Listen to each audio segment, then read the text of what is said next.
Bien, ce matin, j'aimerais passer un peu de temps étudier la Bible sur certains principes. Alors peut-être ça ne va pas vraiment être un sermon, mais peut-être plus une étude biblique. Mais quand on parle de la Bible, c'est toujours quelque chose de très bon. Amen? Très bonne, très bon. Merci. Prions ensemble. Mon Père Céleste, une fois de plus, accorde-nous ton Saint-Esprit. Donne-nous la sagesse qu'on puisse non seulement comprendre, mais que ton Saint-Esprit laisse une impression sur nos cœurs que rien ne peut effacer. Au nom de Jésus. Amen. Le livre, ce matin, c'est le livre de Luc, chapitre 11. Luc, chapitre 11, et nous allons regarder le verset 9. Luc, chapitre 11, le verset 9, on va aller vite. C'est Jésus qui parle. Il dit, « Et moi je vous dis, demandez et l'on vous donnera. Cherchez et vous trouverez. Frappez et quoi? Car quiconque demande, quoi? Et celui qui cherche, quoi? Et l'on ouvre à celui qui frappe. » Alors Jésus dit un certain principe, il établit un certain principe qu'on peut trouver dans le royaume, dans son royaume. Il dit, regardez, si vous demandez, vous allez recevoir. Si vous cherchez, vous allez trouver. Et si vous frappez, et juste si on peut pas, si on a manqué le verset 9, il répète le verset 10, les mêmes principes. Au cas où qu'on n'a pas vraiment compris le verset 9. Alors, demandez, cherchez, frappez. J'ai regardé dans le dictionnaire pour la définition de chercher, et ça nous dit s'efforcer de trouver quelque chose. Alors, Jésus nous dit, je veux que vous fassiez 3 choses. Je veux que vous cherchiez, demandez et frappez. Maintenant, si je cherche, moi j'aimerais avoir une belle voiture. J'ai une petite Toyota et j'aimerais avoir une Volvo ou une Volkswagen, ce serait beau. Une Mercedes. Alors, est-ce que les principes ici de frapper, chercher, ça s'applique à ça? Si je cherche assez longtemps, assez fort, assez dur, est-ce que je vais recevoir ma Mercedes? On ne la donnera pas. Tu es sûr? Ça dépend comment tu cherches. Je cherche le matin, le soir, avec larmes, avec amour, avec joie. Pour trouver une aubaine.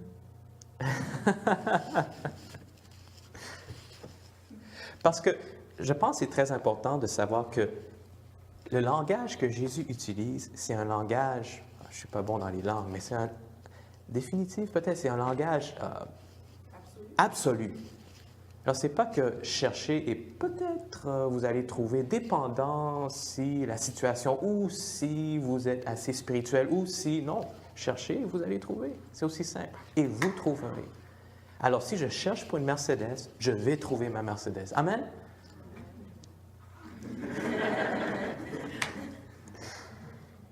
Cherchez, demandez, frappez. Quand on lit la Bible, il faut toujours lire le contexte. Amen? Alors, et moi je vous dis, demandez et l'on vous donnera, cherchez et vous trouverez, frappez et l'on vous ouvrira. Car quiconque demande reçoit, celui qui cherche trouve, et l'on ouvre à celui qui frappe. Le verset 11. Quel est parmi vous le père qui donnera une pierre à son fils s'il lui demande du pain? Ou s'il demande un poisson, lui donnera-t-il un serpent au lieu d'un poisson? Ou s'il demande un œuf, lui donnera-t-il un scorpion? Si donc, méchants comme vous l'êtes, vous savez donner de bonnes choses à vos enfants, à combien plus forte raison le Père Céleste donnera-t-il quoi? à ceux qui lui. Alors, dans le contexte, la Bible que Jésus parle, il parle de quoi? Du Saint-Esprit. Alors, il dit frapper, chercher, demander pour une Mercedes? Non. Chercher, demander, frapper pour le salut? Non. Dans le contexte ici qu'on vient de lire, ça parle spécifique du Saint-Esprit. Alors, il dit, si vous demandez, si vous cherchez et si vous frappez, garanti, vous allez recevoir le Saint-Esprit. Vous êtes méchant et même mon fils, je ne vais jamais lui donner quelque chose de mauvais. Je lui donne la bonne nourriture. Alors, Dieu me dit, toi, Jonathan, toi, tu es méchant, mais tu aimes ton fils et au moins, tu lui donnes quelque chose de bon. Moi, je vais te donner, si tu me demandes, garanti, je vais te donner mon Saint-Esprit. Pourquoi devrais-je chercher pour le Saint-Esprit? Pourquoi Jésus, il aurait pu utiliser n'importe quelle chose. Il dit frapper, demander pour le salut des autres, pour une vie spirituelle plus grande, pour le ciel, pour le royaume de Dieu. Pourquoi il a choisi le Saint-Esprit?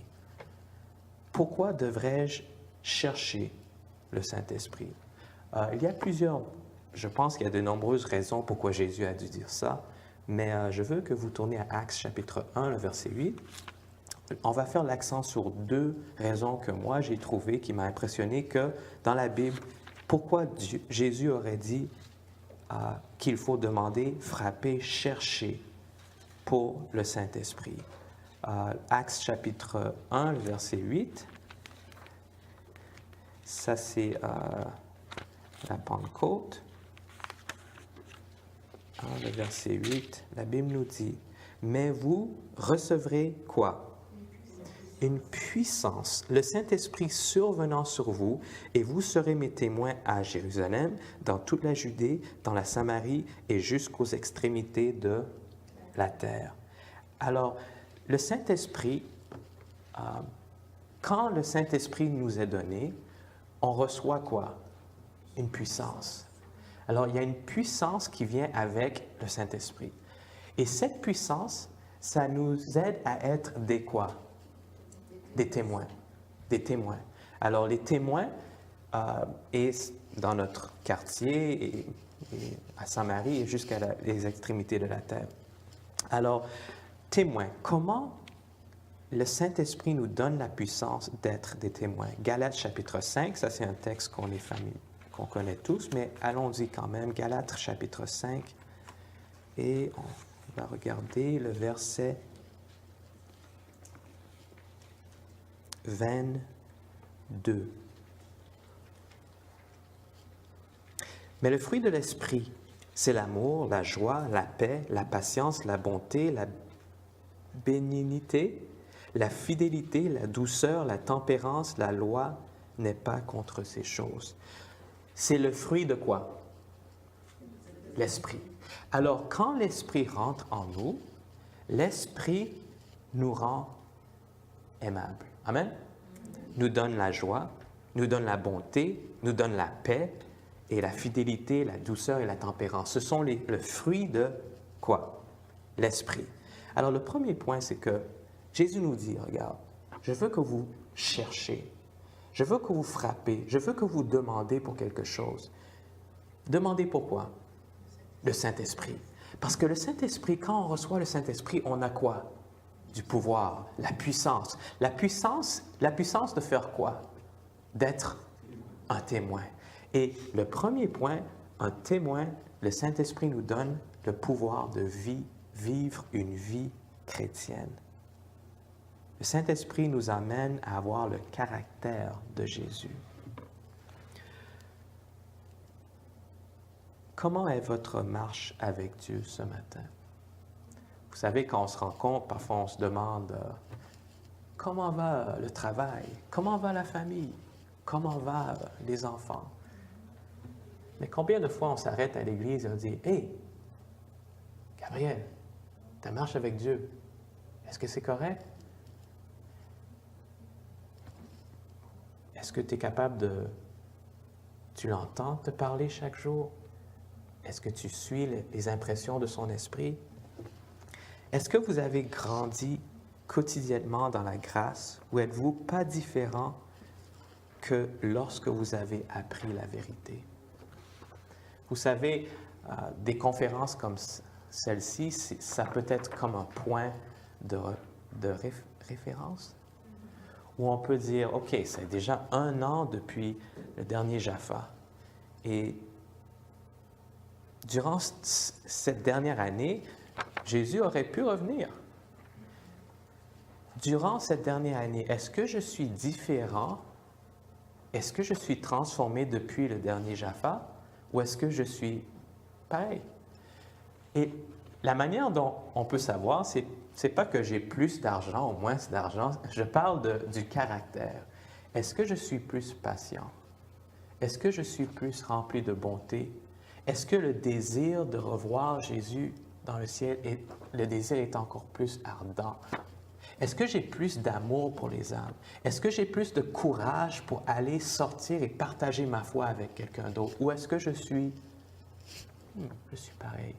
Est-ce que j'ai emporté plus de victoire contre les péchés que Satan utilise pour me tenter? Pour lui, c'est la télé. Pour elle, c'est les hommes. Pour elle, c'est la nourriture. À chacun de nous, Satan a une tentation parfaite pour nous. Et je sais qu'on a tous l'air très chrétiens, mais la réalité, chez chacun de nous, on a quelque chose, une faiblesse que Satan connaît. Il y en a qui en a beaucoup plus qu'une. Et souvent, pour savoir si notre vie spirituelle est plus forte, c'est pour savoir, est-ce que je remporte la victoire quotidiennement sur ces fautes? Ou est-ce que, depuis le dernier Jaffa, depuis la dernière année, est-ce qu'il n'y a rien vraiment qui change?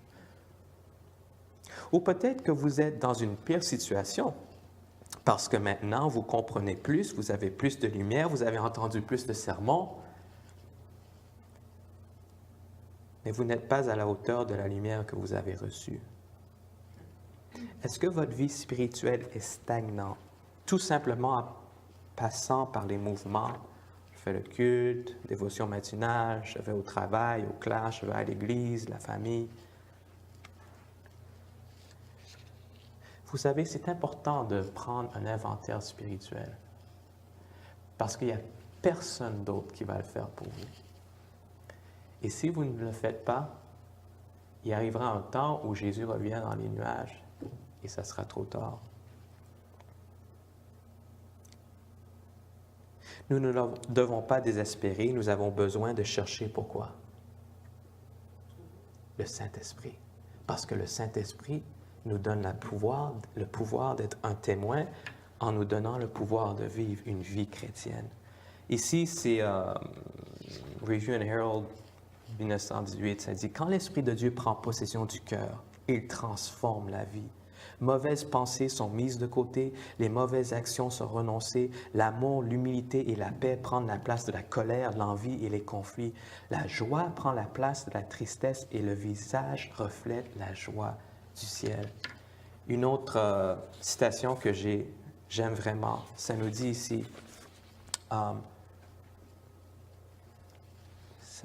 ici, Dieu prend les hommes tels qu'ils sont et les façonne pour son service.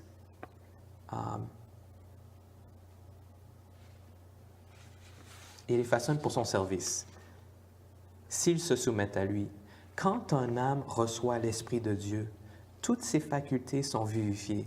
L'esprit qui se consacre à Dieu sans réserve se développe harmonieusement sous la direction du Saint-Esprit et il devient capable de comprendre et de satisfaire les exigences de Dieu. Le caractère faible et vacillant devient fort et ferme. Par une adoration continuelle, le chrétien crée entre lui et Jésus une relation si étroite qu'il lui devient peu à peu semblable par l'esprit et le caractère.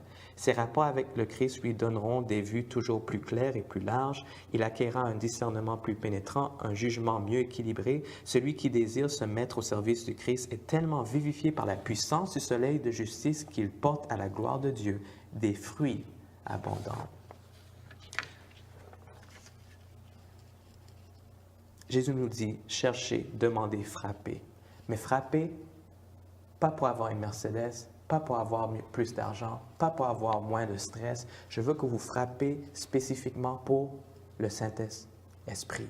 Parce que quand vous recevez le Saint-Esprit, ce n'est pas quelque chose qui vient automatiquement. C'est quelque chose que vous devez frapper, vous devez prier, vous devez chercher. Et quand vous faites ces choses-là, c'est garanti. Je vais vous donner l'Esprit Saint. Mais l'Esprit Saint, quand il viendra, il vous donnera quoi? La puissance. La puissance d'être quoi? Des témoins. La première manière qu'on peut être des témoins, c'est avoir le pouvoir de vivre une vie chrétienne. La deuxième façon qu'on est des témoins, ça se trouve dans Actes chapitre 2, le verset 4. Actes chapitre 2, le verset 4. Encore le temps de la Pentecôte. Actes chapitre 2, le verset 4.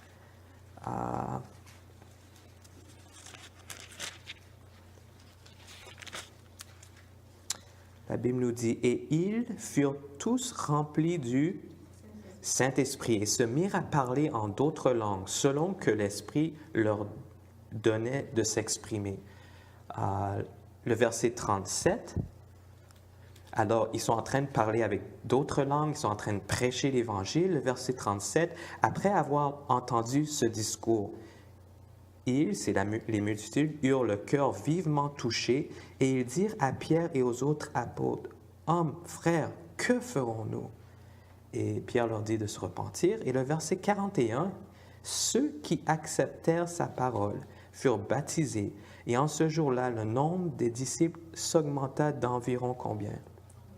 3000 âmes. » Alors ici, on voit que le Saint-Esprit est venu. Le Saint-Esprit, quand ils sont remplis du Saint-Esprit, ils ont commencé à parler d'autres langues, ils ont commencé à prêcher l'Évangile avec puissance.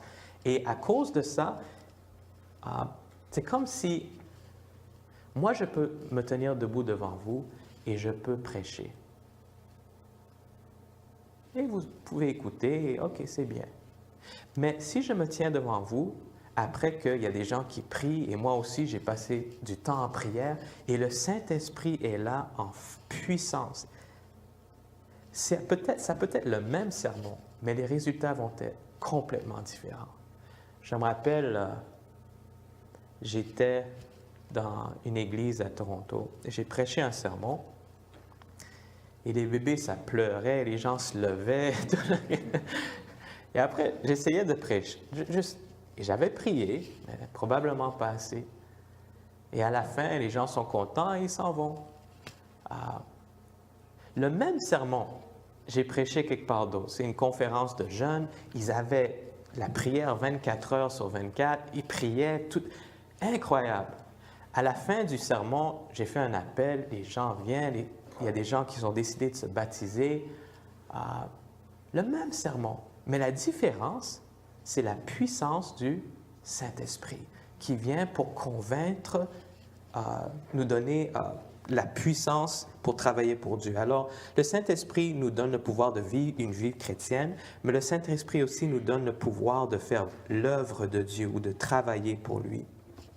Ici, dans Témoignage, volume 5, ça dit « Ce qu'il nous faut, c'est le baptême du Saint-Esprit. Sans cela, nous ne sommes plus aptes à aller aider le monde que ne l'étaient les disciples après la crucifixion de leur Seigneur. Sans l'Esprit et la puissance de Dieu, ce sera en vain de travailler pour présenter la vérité. La présence du Saint-Esprit chez le serviteur de Dieu apportera à la proclamation de la vérité une force que tous les honneurs et toute la gloire du monde ne sauraient donner. » Vous savez, il y a des prédicateurs qui peuvent venir, qui peuvent prêcher, et vous avez des larmes, c'est tellement beau. Mais après 2 jours, on dit, qu'est-ce qu'il a prêché? Je ne suis pas trop sûr. Mais c'était vraiment touchant. Oui, il y avait une histoire qu'il avait dit, cette histoire-là, ça m'a vraiment touché le cœur. Mais si vous écoutez un sermon, vous pouvez pleurer, vous pouvez impressionner, il peut vraiment parler bien. Mais si votre vie n'est pas transformée, c'est vraiment le Saint-Esprit qui transforme la vie. Alors, sans le Saint-Esprit chez les serviteurs de Dieu, le Saint-Esprit, c'est ça qui va apporter à la proclamation de la vérité une force que tous les honneurs et toute la gloire du monde ne sauraient donner. Dans une autre place, ça nous dit quels furent les résultats de l'effusion de l'Esprit au jour de la Pentecôte, la bonne nouvelle d'un Sauveur ressuscité fut proclamée jusqu'aux extrémités du monde habité. Tandis que les disciples annonçaient le message de la grâce rédemptrice, les cœurs cédaient à sa puissance. L'Église voyait venir à elle de nombreux convertis de toutes les classes de la société. Les rétrogrades revenaient à la foi, les pécheurs s'unissaient aux croyants pour rechercher la perle de grand prix. Quelques-uns de ceux qui avaient été les ennemis les plus acharnés de l'Évangile devenaient ses meilleurs champions. La prophétie s'accomplissait. Et ici, grâce aux efforts des disciples, des hommes d'élite s'ajoutaient à l'Église. Ceux-ci, recevant la parole de vie, se consacraient à leur tour à la tâche dont le but était de communiquer aux autres l'espérance qui remplissait leur cœur de paix et de joie. Les menaces ne pouvaient ni les retenir, ni les intimider. Le Seigneur parlait par eux, et tandis qu'ils allaient de lieu en lieu, l'Évangile était prêché aux pauvres et des miracles de la grâce divine s'opéraient. Ainsi, le Seigneur peut agir avec puissance lorsque les hommes s'abandonnent au contrôle de son esprit. Alors on se demande pourquoi est-ce que les gens ne viennent pas à l'Église? On a fait une campagne d'évangélisation, mais il y a une personne qui est venue, peut-être deux, et on se fait des sorties missionnaires, on fait des choses comme ça, mais vraiment, il n'y a pas grand-chose qui se passe. La différence, c'est avec le Saint-Esprit. C'est l'Esprit Saint quand les hommes s'abandonnent au contrôle total de l'Esprit. On va commencer à voir beaucoup plus de choses. Quelle est l'efficacité de votre influence spirituelle ces jours-ci? Avez-vous influencé au moins une personne à venir à Christ à travers votre ministère l'année dernière? Avez-vous influencé au moins une personne à venir à Christ à travers votre ministère l'année dernière? Peut-être vous vous sentez trop faible et vous manquez de courage, ou peut-être vous n'avez pas le désir d'être un ministre actif pour Jésus. Comment est-ce que vous pourvenez aux besoins spirituels de votre famille, de votre Église, de votre communauté? Nous ne devons pas nous désespérer. Nous avons besoin de chercher pour le Saint-Esprit. Amen. Avec plus d'ardeur, le Saint-Esprit nous donnera le pouvoir. Alors maintenant, nous sommes conscients de l'importance du Saint-Esprit.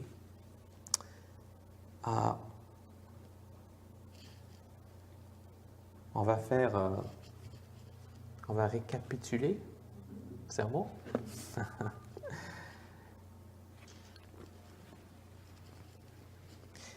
Jésus nous dit, je veux que vous cherchiez quelque chose. Je veux que vous frappez jusqu'à temps que la porte s'ouvre.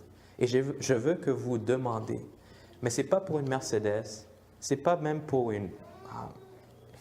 des âmes ou quelque chose comme ça, spécifique. Je veux que il y a quelque chose de très important que vous avez besoin de frapper et chercher pour. C'est quoi ça? Le Saint-Esprit. Le Saint-Esprit, quand vous recevez le Saint-Esprit, vous allez avoir quoi? Du pouvoir, la puissance. La puissance d'être quoi? Des témoins. Il y a deux manières que vous pouvez témoigner pour Christ. Une, c'est quoi?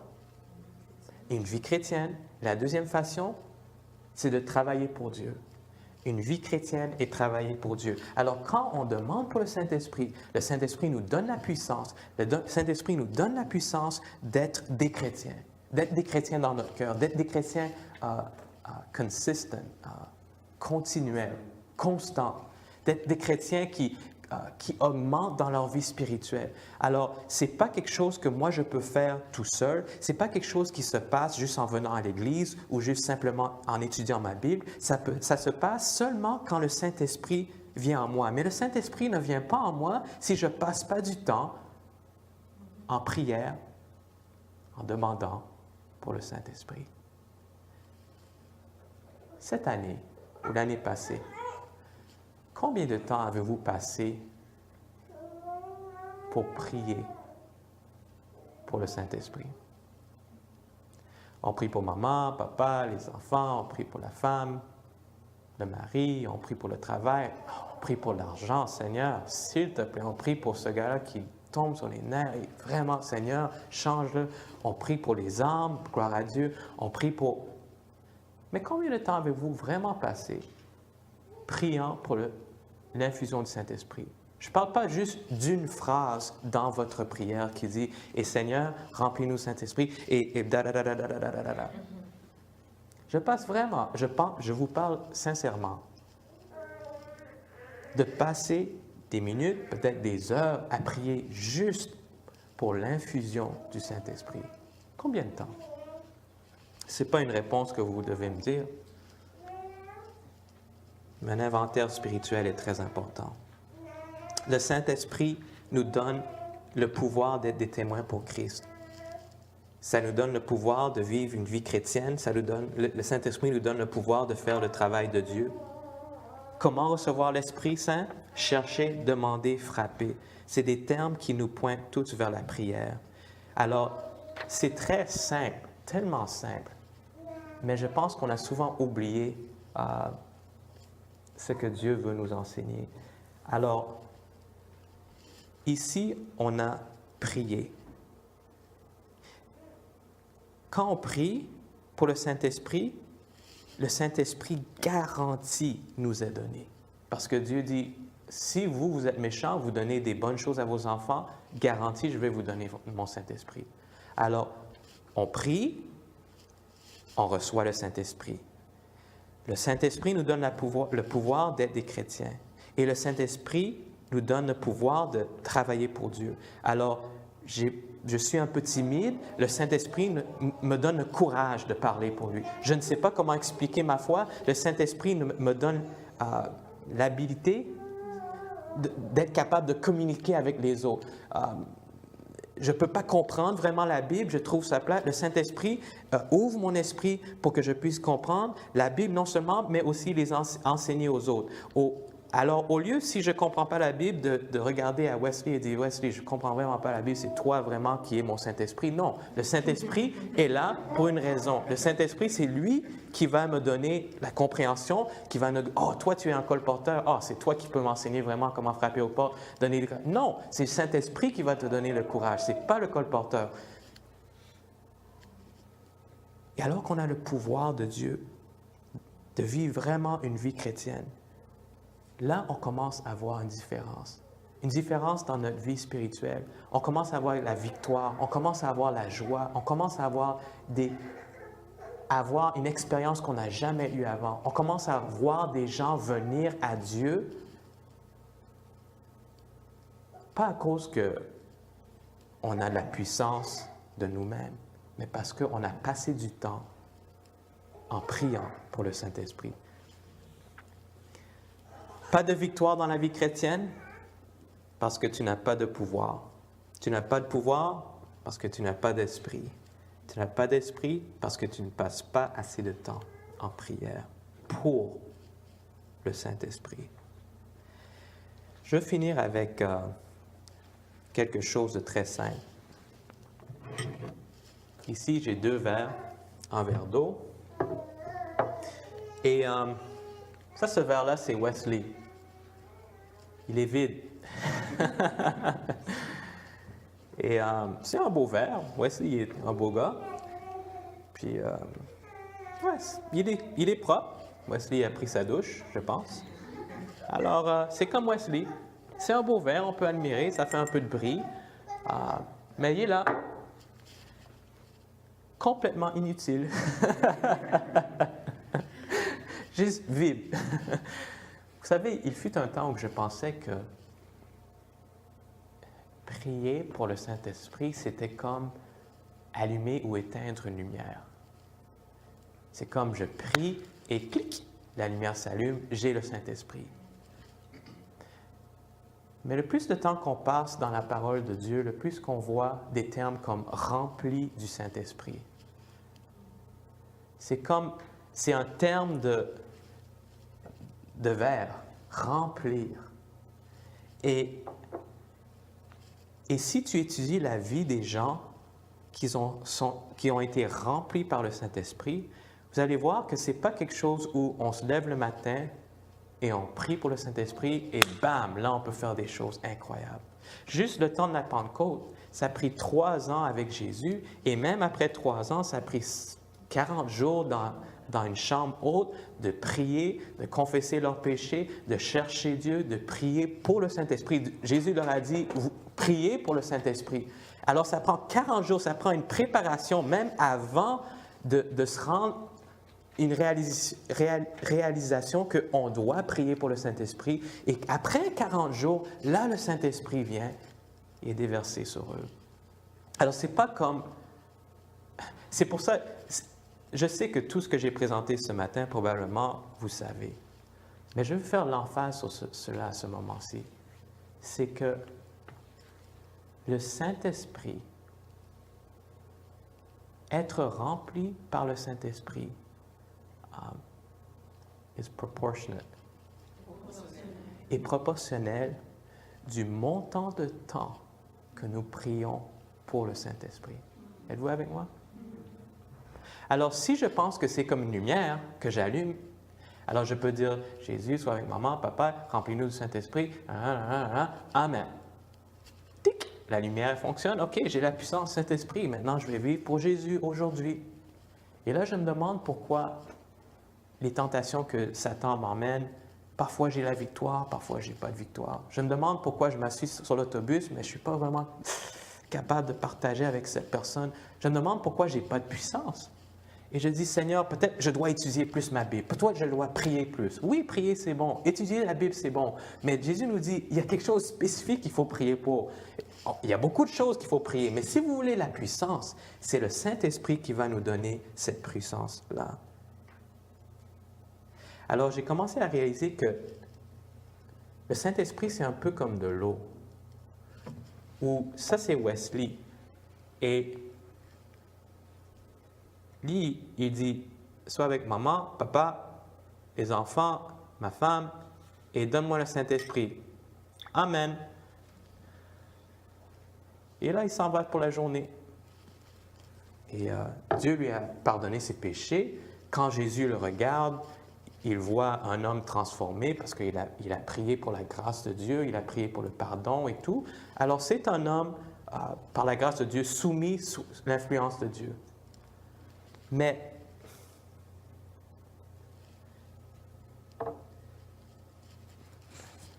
qu'est-ce qu'on peut faire avec ça? Parce que le Saint-Esprit, c'est non seulement les fruits de l'Esprit, mais c'est aussi les dons de l'Esprit. Alors, les fruits de l'Esprit, c'est la vie chrétienne. Les dons de l'Esprit, c'est pas pour lui, les dons. Et même les fruits, vraiment, c'est pas juste pour lui. C'est pour donner gloire à Dieu. Et les dons, c'est pour ramener les autres à connaître Dieu. Amen?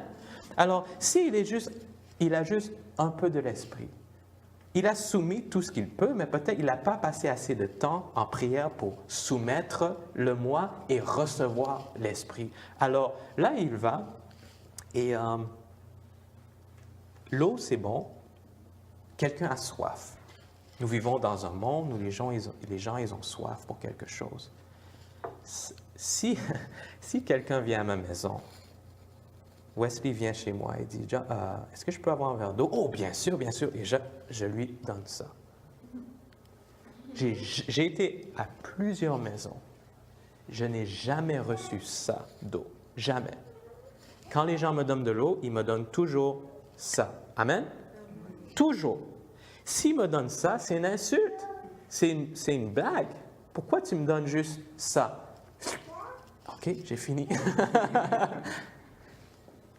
Si on veut faire quelque chose de bon pour le monde, si on veut vraiment être un témoin, si on veut vraiment avoir la puissance, il faut être rempli du Saint-Esprit. Il faut être rempli et débordant. Quelque chose qui déborde, que là, les gens ils peuvent utiliser pour rassasier leur soif, que les gens peuvent utiliser pour cuire, pour des plantes, ils ont besoin de l'eau pour faire des fruits. Je ne sais pas si ça fonctionne. Il y a toutes sortes de choses pour se laver. Je ne peux pas laver mes mains avec ça.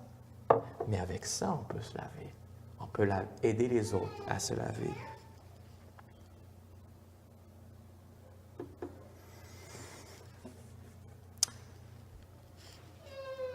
Je veux vous suggérer quelque chose. Être rempli du Saint-Esprit, c'est un peu comme être possédé par Satan.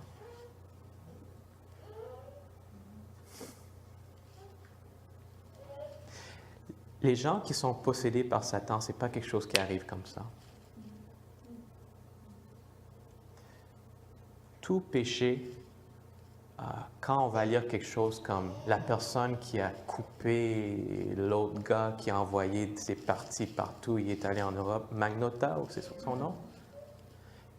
Je peux vous dire, ce n'est pas quelque chose qui est arrivé dans une journée. C'est des années de dégradation. Alors, on ne se réveille pas un jour et on est possédé par Satan.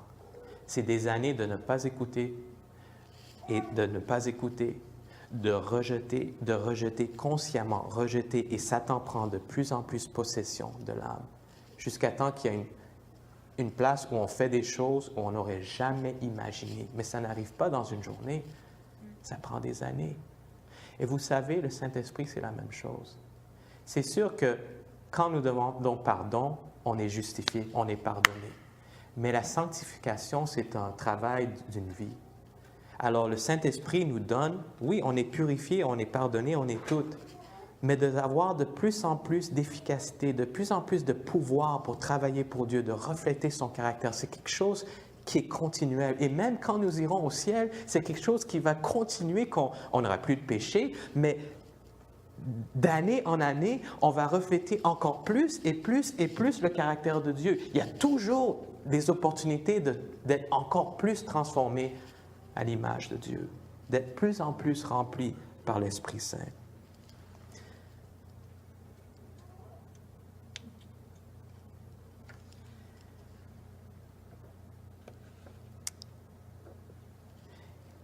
Ça, c'est Conquérant pacifique. Le témoignage du Saint-Esprit n'est pas limité à une époque ou à une race.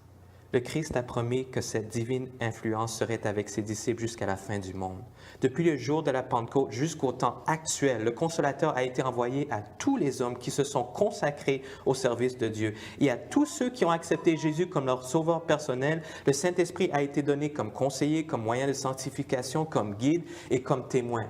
Plus les croyants se sont tenus près de Dieu, plus nettement et plus puissamment, ils ont expérimenté l'amour de leur Rédempteur et de sa grâce salvatrice. Les hommes et les femmes qui, pendant de longs siècles de persécutions et d'épreuves, jouirent dans une large mesure de la présence du Saint-Esprit, ont été comme des signes et des prodiges dans le monde. Devant les anges et devant les hommes, ils ont révélé la puissance transformatrice de l'amour Rédempteur. Ceux qui, au jour de la Pentecôte, furent revêtus d'un don d'en haut n'étaient pas pour cela préservés de tentations et d'épreuves. Tandis qu'ils témoignaient pour la vérité et la justice, l'ennemi de toute vérité les assaillit fréquemment et cherchait à leur ravir les bienfaits de leurs expériences chrétiennes. Ils étaient appelés à combattre avec toute la puissance que Dieu mettait à leur disposition pour atteindre la stature parfaite d'hommes et de femmes en Jésus-Christ. Ils priaient chaque jour pour obtenir de nouvelles grâces afin de s'élever de plus en plus vers la perfection. Sous l'action puissante du Saint-Esprit, et en exerçant la foi en Dieu, les plus faibles même apprenaient à développer les facultés que le Seigneur leur avait confiées et à se sanctifier, s'affiner, s'ennoblir. En toute humilité, ils se soumettaient à cette influence transformatrice et recevaient toute la plénitude de Dieu, étant façonnés à son image. Le temps n'a rien changé à la promesse du Christ d'envoyer son représentant, le Saint-Esprit. Si les richesses de sa grâce ne se répandent pas aujourd'hui avec plus d'abondance sur les hommes, ce n'est pas parce qu'il les accorde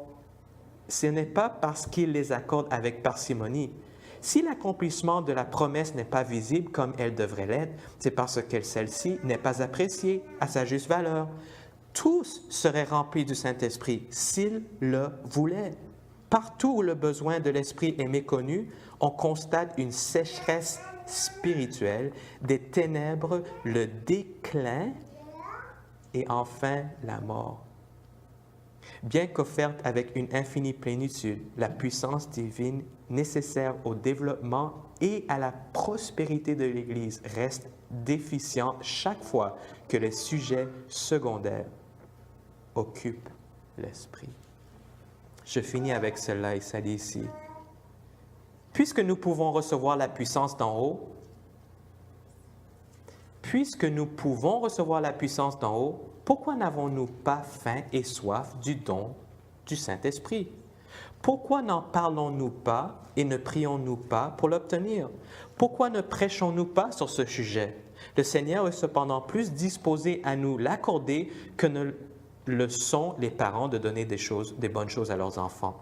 Tout serviteur de Dieu devrait demander au Seigneur de le baptiser chaque jour de l'Esprit, que des groupes de croyants se forment pour réclamer le secours et la sagesse céleste afin qu'ils puissent concevoir et exécuter des sages projets, qu'ils prient surtout pour que Dieu accorde son quoi? Son esprit, dans une riche mesure à ceux qu'il a choisis pour travailler à l'avancement de son règne. La présence du Saint-Esprit chez les serviteurs de Dieu apportera à la proclamation de la vérité une force que tous les honneurs et toute la gloire du monde ne sauraient donner.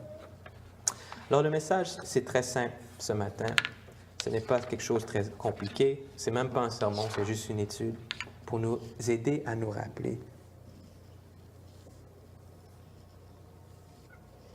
Si notre vie spirituelle est stagnante, si on fait un inventaire spirituel et on est honnête avec nous-mêmes et on dit, tu sais, je suis pire que le dernier Jaffa, ou même, je n'ai pas vraiment grandi, je n'ai pas plus de courage, je n'ai pas d'influence, j'ai influencé, est-ce que j'ai même influencé quelqu'un à venir à Christ durant cette dernière année? Et je parle et je parle très bien, je partage très bien. Il y a quelque chose qui manque.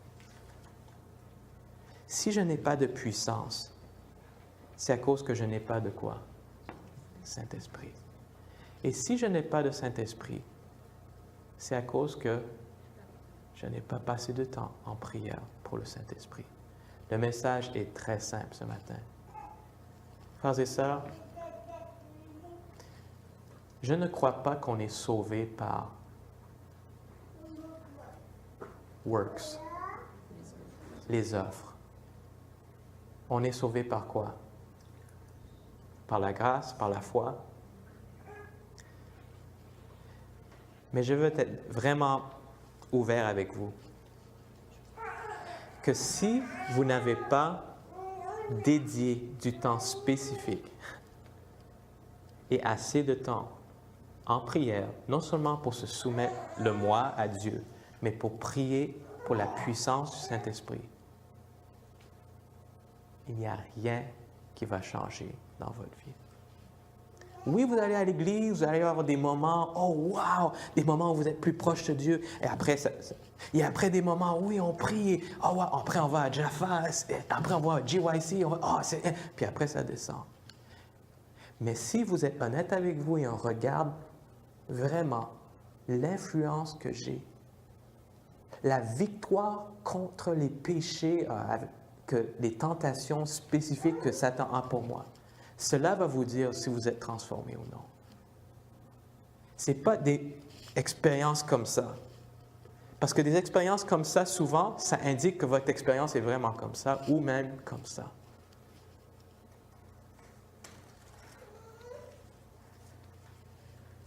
Alors, je vous demande, faisons un pacte avec nous-mêmes et avec Dieu, de passer un temps spécifique pour prier pour le Saint-Esprit.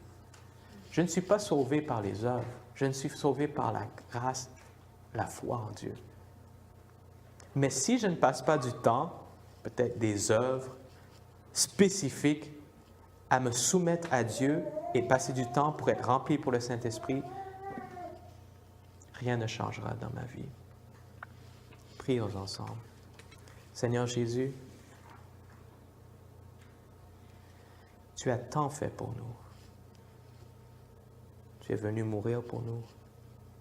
Tu as tant souffert pour nous. Et même quand nous étions pécheurs, tu es mort. Et souvent même dans notre vie, on se détourne de toi. On décide de faire nos propres choses. Mais tu es patient. Tu es là. Tu nous attends avec amour. Tu nous appelles.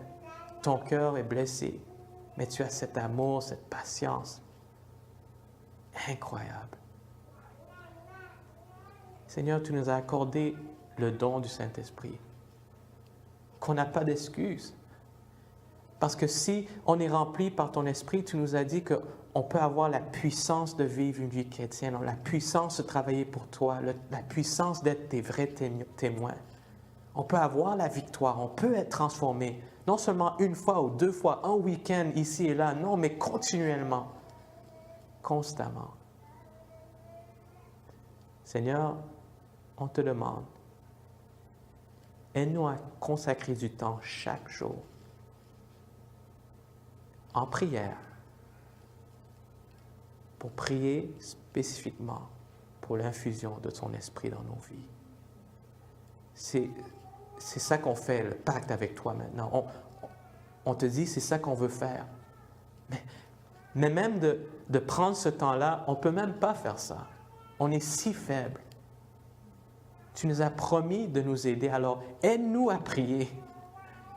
On prie pour te demander de nous aider à prier. Aider à être sérieux, à être consacré, à passer ce temps-là en prière. Et pas juste une ligne ici et là, mais peut-être 5 minutes, 10 minutes, 30 minutes. Que ce moment en prière augmente continuellement. Et là, nous allons voir une transformation. Et Seigneur, alors que nous faisons notre part, par ta puissance, nous te demandons que tu puisses faire ta part. Tu as dit, cherchez et vous trouverez. Alors que nous cherchons quotidiennement, remplis-nous par ton esprit de plus en plus, pour qu'un jour nous soyons tellement remplis que les gens alentour de nous pourront dire, oui, cet homme, cette femme a été avec Jésus. On te demande ces choses au nom de Jésus. Amen.